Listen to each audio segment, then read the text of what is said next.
Hello दोस्तों। तो कुछ दिनों पहले मैंने एक रील डाली थी कि मोटे अनाज आपके लिए कितने ज़रूरी है। ये हम आपको ज़रूर बताएंगे। और कुछ लोगों ने मुझसे पूछा भी, मेरी फ्रेंड शिखा ने पूछा कि मोटे अनाज के बारे में बताइए। मोटे अनाज के बारे में सबसे अच्छी जानकारी दे सकती है हमारी स्मिता, क्योंकि ये मोटे अनाज पर ही काम कर रही है। तो स्मिता, लोग बोलते हैं कि मोटे अनाज क्या है, बताओ। मोटे अनाज वे अनाज है जिनको सुपर फूड कहा जाता है, जिसको श्री अन्न कहा जाता है। और ये अन्न हमारे मतलब आज इनके बारे में जो इतनी जागरूकता है, तो ये आज है, बल्कि ये प्राचीन समय से मतलब बहुत सालों से यानी पुराने समय से हमारे यहाँ उगते आ रहे हैं।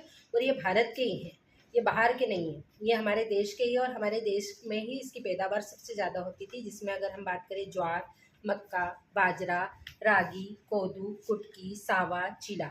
और ये ऐसे बहुत सारे अनाज हैं, ये सभी अनाज हैं जिनको हम मोटे अनाज और बारीक अनाज की यानी लघु धान्य फसलों में और मोटे अनाज वाली फसलों में इनको गिना जाता है।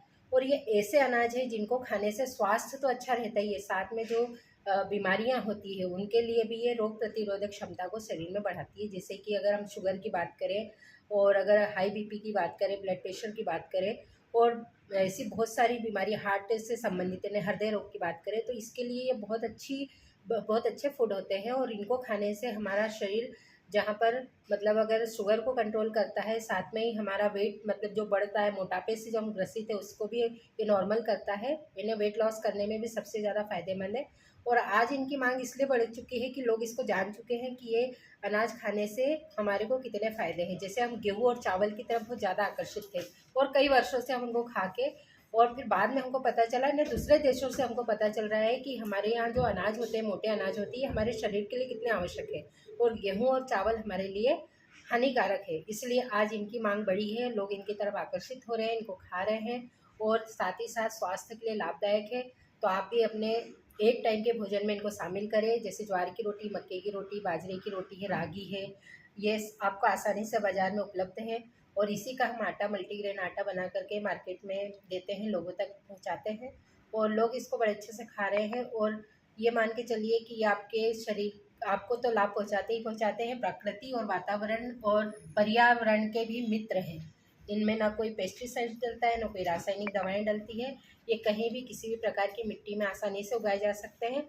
और साथ ही इसमें कोई भी कम पानी में मतलब ये प्रकृति के इतने बड़े मित्र हैं कि इनमें पानी की भी ज़्यादा मांग नहीं रहती, कम पानी में भी इनका अच्छे से अच्छा उत्पादन किया जाता है। तो हमारे यहाँ पर किसान भाई इसको उगा करके और आप लोगों तक पहुँचा रहे हैं। और ये खालवा क्षेत्र में और राजस्थान क्षेत्रों में उगाए जाते हैं, और हमारे यहाँ भी बहुत बड़े पैमाने पे जो ज्वार की बात करें तो हमारे खंडवा क्षेत्र में, पूर्वी निमाड़ में इसको अधिक से अधिक बोया जाता है। तो आप भी इनको खाइए, अपने स्वास्थ्य को अच्छा रखिए। तो स्मिता ने बहुत अच्छी जानकारी दी। और दोस्तों, अगली जो हम रील बनाएंगे उसमें बताएंगे कि स्मिता कौन कौन से प्रोडक्ट बनाती है, और आपको एक आसानी से इन प्रोडक्ट्स को कहाँ से आप इन प्रोडक्ट्स को पा सकते हैं। तो उसके लिए हम अगली रील में देखेंगे। अभी के लिए थैंक यू।